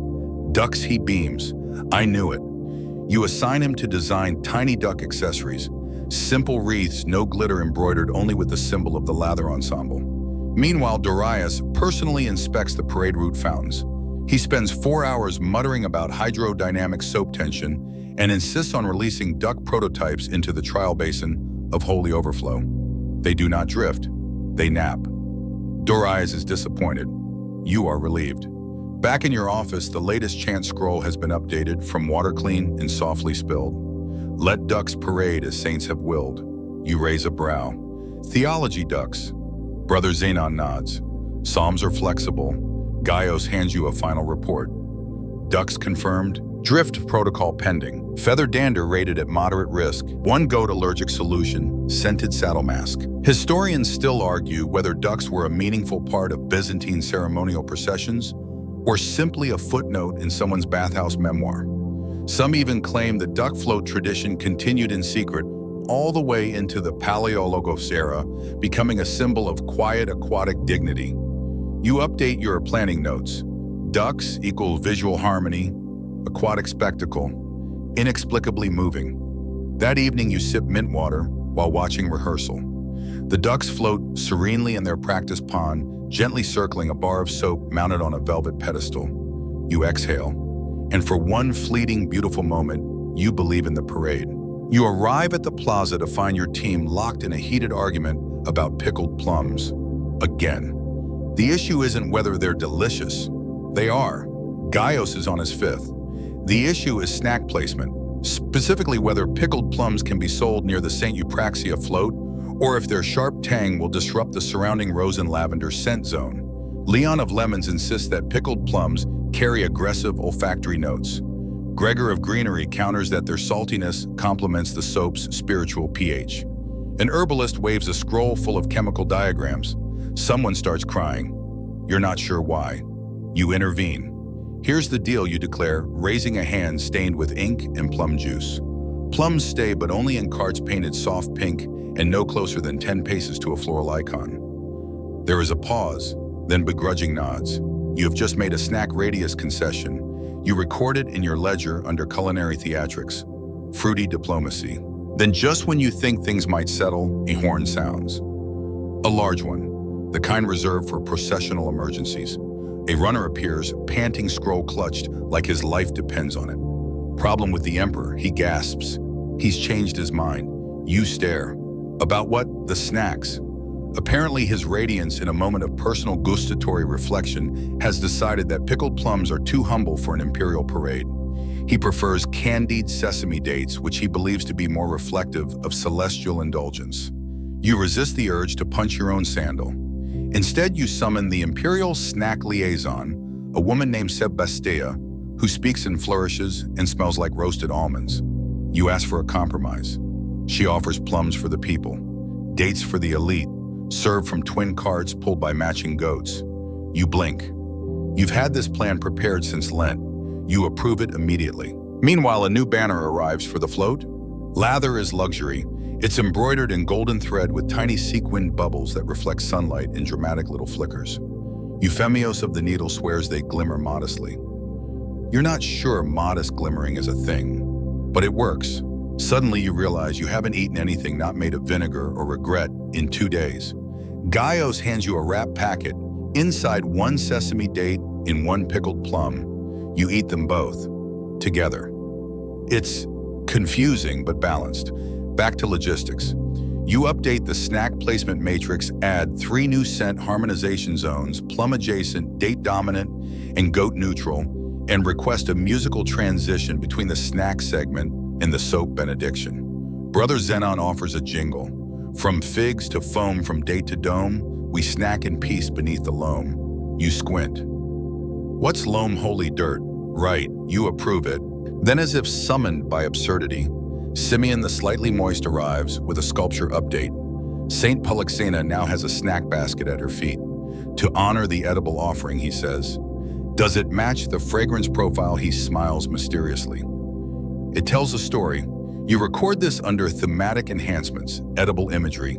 Historians still argue whether food was ever truly spiritual in Byzantine ritual or just a coping mechanism. One fresco in Cappadocia depicts a bishop anointing loaves with rose water. Another shows St. Eupraxia slapping a fig thief. Either way, your parade now features dual snack carts, a saint with a picnic, and a chant about foam and loam. And somehow, it all makes sense. You whisper a prayer to the patron of strange events, then pin one final scroll in soap and snack. We march. You should have known better than to trust the weather, despite meticulously cross-referencing sun patterns, wine forecasts, and the papal humidity index. Procession day begins with a sky the color of soap sludge and a breeze that feels like it holds opinions. You arrive before dawn, stepping into the plaza with a kind of reluctant hope. The floats gleam their velvet cushions, dude, just right. The sacred soap sits on its pedestal, shimmering softly, guarded by two velvet-robed latherers holding incense wands and very serious expressions. Then someone drops the ink pot. Not just any ink pot, the imperial guest registry ink pot filled with plum-hued calligraphy ink, scented with bergamot and purpose. It hits the paving stone with a wet splat, sending purple rivulets down the marble like the world's slowest betrayal. You stare at it, then you stare at the man who dropped it. Niketas. Not sweaty Niketas, thank the saints, but a new Niketas, an intern from the Department of Scripted Honors who you don't remember hiring. He looks up at you with panic. I tripped over the prayer bowl. Gaios mutters, that's it. No more Nikitases. You wave for a mop and whisper a quiet forgiveness to the ink gods. Meanwhile, the choir warms up the soap chant echoing through the streets in gorgeous C minor. The rhythm is steady, the harmonies are crisp. One goat adds an impromptu bleat during the suds of salvation verse, and no one minds. Things are, working. But then as the horns blare and the floats begin to roll, disaster decides to take one final lap. The emperor, resplendent in his linen of 77 thread counts, drops his soap. Not the sacred soap, not even symbolic soap, but a small bar of ceremonial lavender he was planning to use for the benediction of the elbows. It bounces once, twice, then slides slowly and with great dignity into a drainage grate. Everyone freezes, the choir falters, the ducks paddle in confused little spirals. Even the doves stop mid-preen. You lock eyes with the emperor. He tilts his head and gives the tiniest nod, a signal you interpret to mean I will pretend that never happened, if you will. You take a breath, you step forward, and in the most regal tone your voice can manage, you declare, a true emperor needs no soap in hand. His very presence is purifying. There's a pause. Then the crowd cheers. Gaios leans over. That was either genius or blasphemy. Welcome to Byzantium, you whisper. The parade continues. The floats drift past the basilica. The banners flutter, tethered and duck-approved. The sacred soap shimmers atop its cushion. The confetti bursts on time and sequence, with just a touch of citrus. The goats march, the choir soars. The dancers twirl scrolls with only two visible sprains.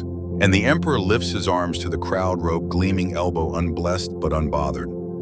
Historians still argue whether this moment marked the spiritual evolution of ceremonial cleanliness or was just a man's saving face with a good breeze. You mark it as Miracle of the Misplaced Soap in the official archive. Later at the after-parade debrief, you're handed a scroll that reads Success. No meltdowns, no riots, no unexpected poultry. Parade officially praised. You sip cool rose water from a goblet shaped like a lemon wedge and lean back. The soap parade, your soap parade, actually happened, and no one slipped. Well, except the bishop's goat. But he landed on a velvet cushion. You should be relaxing. Really, you should. The parade is over. The sacred soap has completed its rounds. The ducks are resting. The goats are chewing victory figs. Even the choir is humming in self-satisfaction as they remove their lavender-scented robes. But no, you're not resting.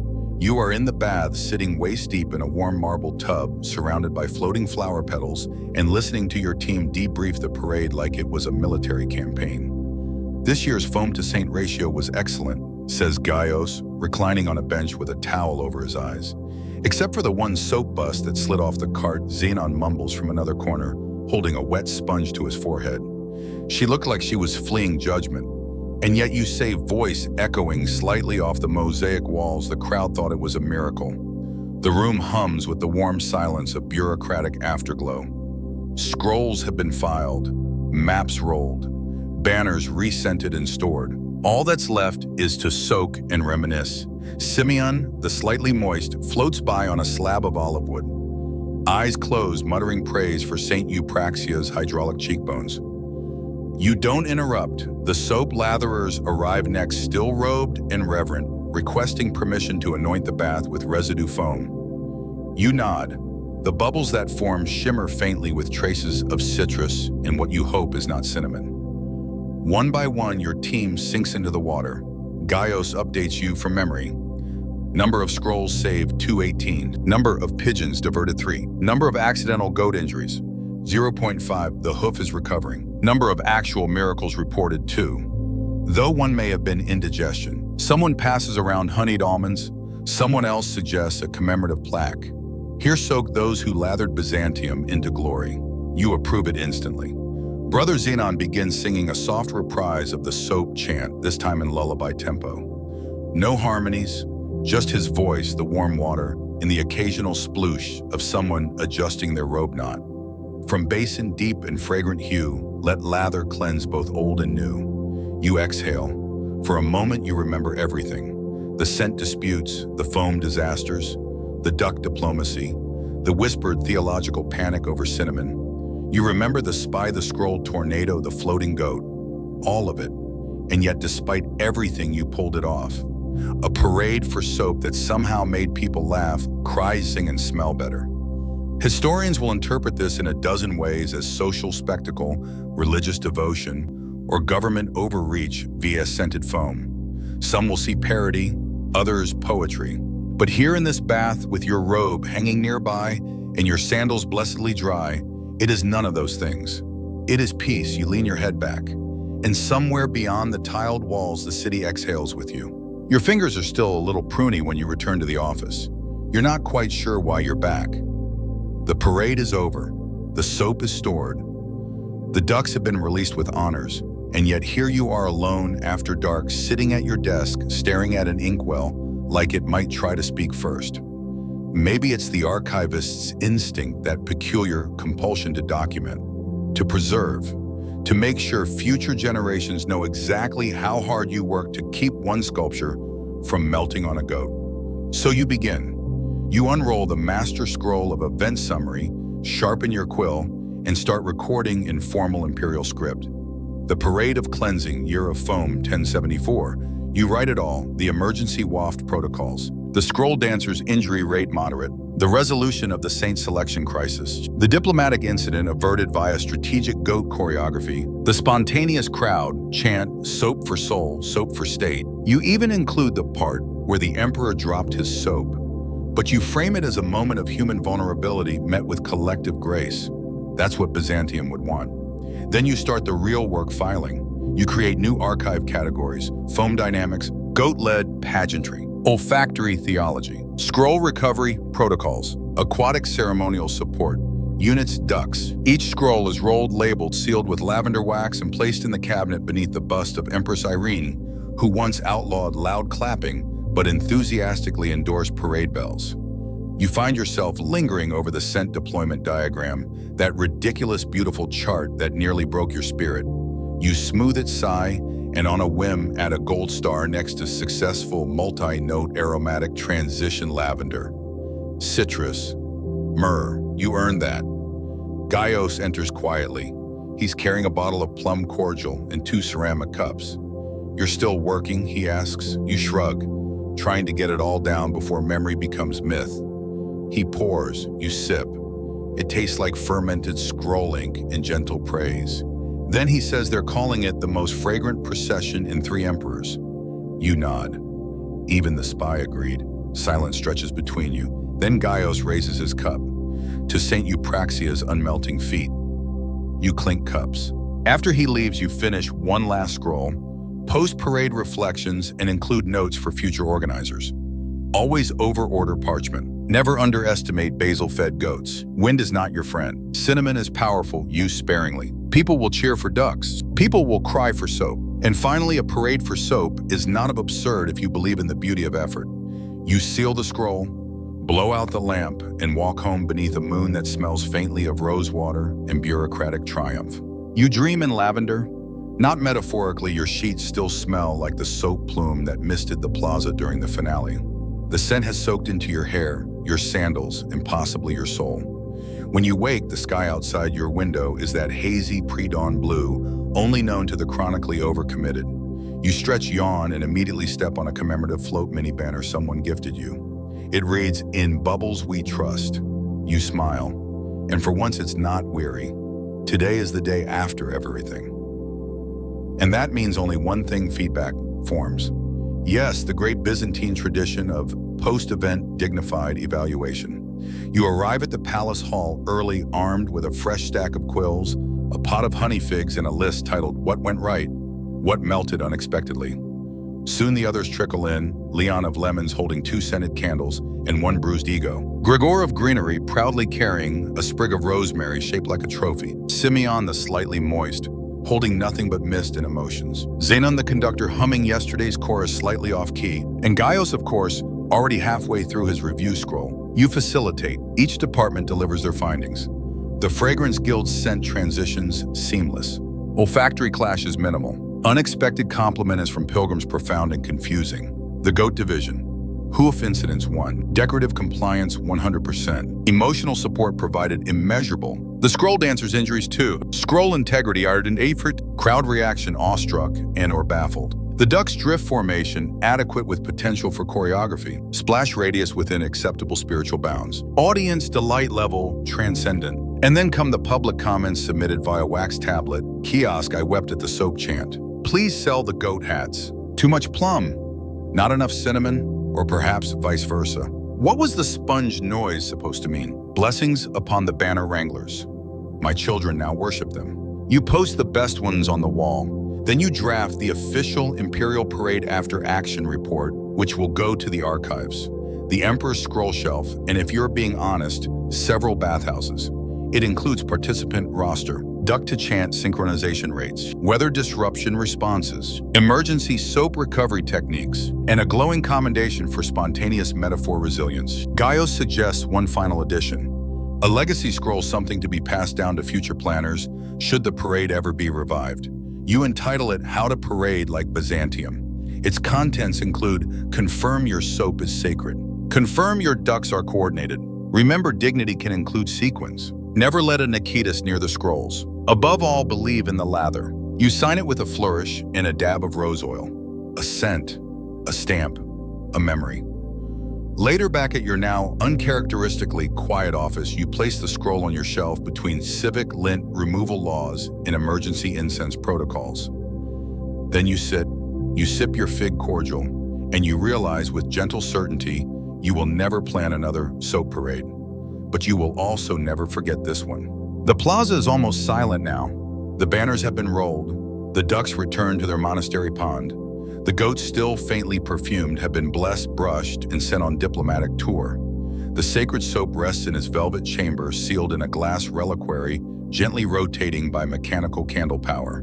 And you're conducting the final audit. Not a fiscal audit, though the coin ledgers are terrifying, and someone will have to explain the 3 emergency fig purchases. No, this is the emotional audit. The quiet, deeply Byzantine ritual of asking, did it all mean something? You stroll the cleaned plaza alone. Each step echoes with memory. Here, where the scroll dancers spun like confused compasses. There, where the citrus delegation fainted in scent unity. Near the fountain, where the ducks performed a synchronized shrug. In that corner, that's where Nikitas tripped over a prayer bowl and reinvented soap-based diplomacy. You touch the marble pedestal where the sacred soap once stood. Still faintly warm. Still smells like achievement.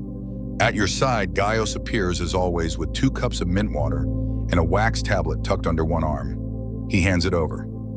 Imperial commendation to the parade, steward of scented order, whose bureaucracy bore bubbles, whose charts chased chaos, and whose goat placements preserved peace.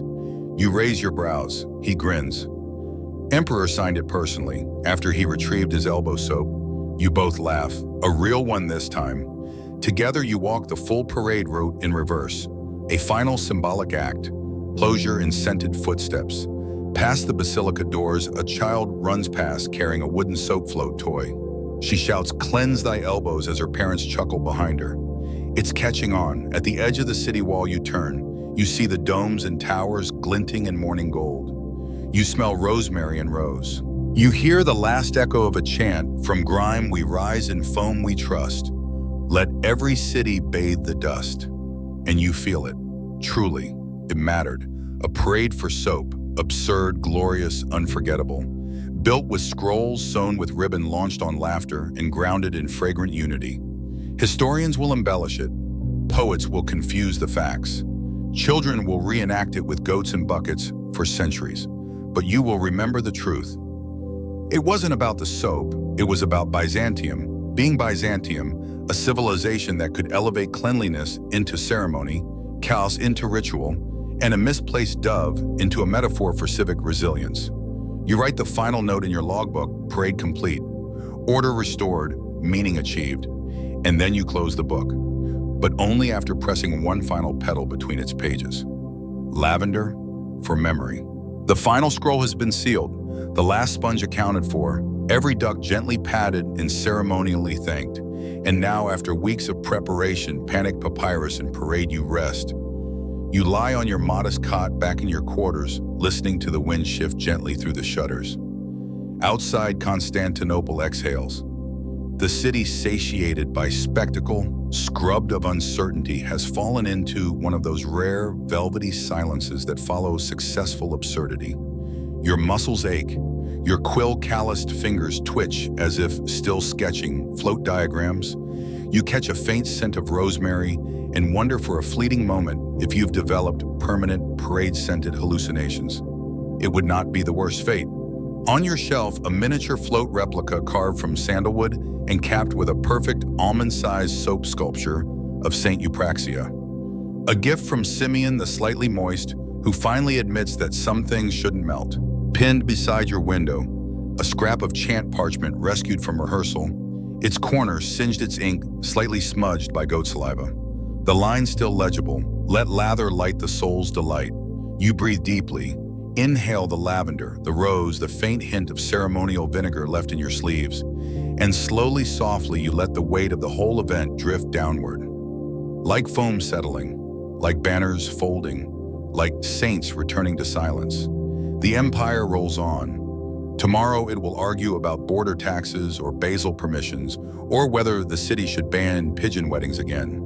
But tonight Byzantium dreams of bubbles, of goats in ribboned harness, of doves releasing precisely on cue, of tiny ducks circling a fountain like sacred commas in the sentence of empire, of a chorus in C minor rising in fragrant crescendo, of a nation briefly, bizarrely, brilliantly united in soap. You smile into the dark. You have done something impossibly beautiful. You close your eyes and drift. The streets are quiet now. The sandals have stopped echoing. The banners have been rolled and tucked away, each one still faintly smelling of rose oil and pride. Somewhere in a sun-warmed corner of the city, a duck dreams of applause. A goat chews a piece of ribbon with the peace of someone who survived choreography. And high atop a shelf in a sealed glass case, the sacred soap rests unscented by time, unbothered by politics, untouched by anything except quiet reverence. You lie in your bed, the window cracked just enough to let in the soft sigh of wind over tiled roofs. The scent that drifts through is faint but familiar, lavender with a whisper of lemon. It settles around you like a memory or a favorite line in a chant you didn't know you remembered. In the distance, a bell chimes once. The empire breathes out, and you, tired steward of scented miracles of scrolls and sponge and saints, allow the last threads of thought to loosen. No more budgets, no more banners, no more surprises, just rest. Let the rhythm of your breath soften. Let the remnants of the parade drift gently through your mind, colors without edges, music without tempo, laughter without urgency. A procession of peace. There is nothing more to plan, nothing more to solve. Only this moment, only this calm, only this warm lilac-tinted dark. So let go, sleep, drift, and dream of a world where foam is sacred ducks wear garlands and everything, absolutely everything, smells just right. Good night.